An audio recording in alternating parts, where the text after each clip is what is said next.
Quantum century exhibition കാണാനെത്തിയ Kozhikode corporation deputy mayor doctor Jayashree. Kozhikode നഗരത്തിൻ്റെ deputy mayor എന്നതിലുപരി ജയശ്രീ ടീച്ചർ ഒരു അധ്യാപിക കൂടിയാണ്. അപ്പോൾ ഈ ക്വാണ്ടം സെഞ്ച്വറി എക്സിബിഷൻ കണ്ടതിൽ നിന്ന് എക്സ്പീരിയൻസ് വിദ്യാർത്ഥികൾക്ക് എത്ര പ്രയോജനകരമാവും എന്നൊന്ന് ഒരു മിനിറ്റിലൊന്ന് ഷെയർ ചെയ്യും.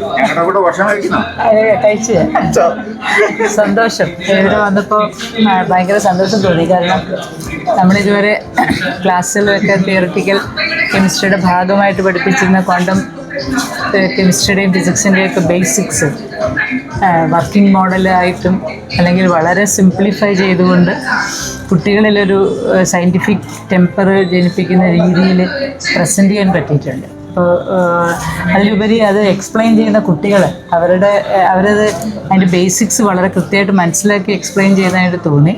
അപ്പം നമ്മളൊക്കെ ഞാനും പ്രൊഫസറൊക്കെ പഠിക്കുന്ന സമയത്ത് ഈ ക്വാണ്ടം മെക്കാനിക്സിൻ്റെ തുടക്കത്തിൻ്റെ സമയത്താണ് നമ്മളൊക്കെ ഡിഗ്രിക്ക് അന്നാണ് നമ്മുടെ സിലബസിൻ്റെ ഭാഗമായിട്ട് വരുന്നത്.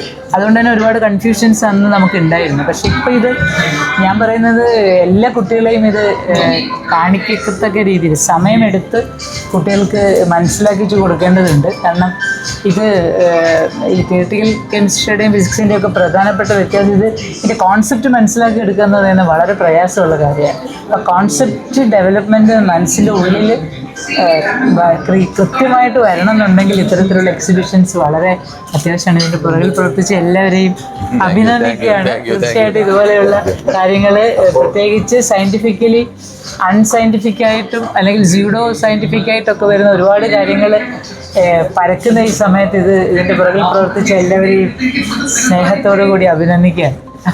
സന്തോഷം കണ്ടതിൽ.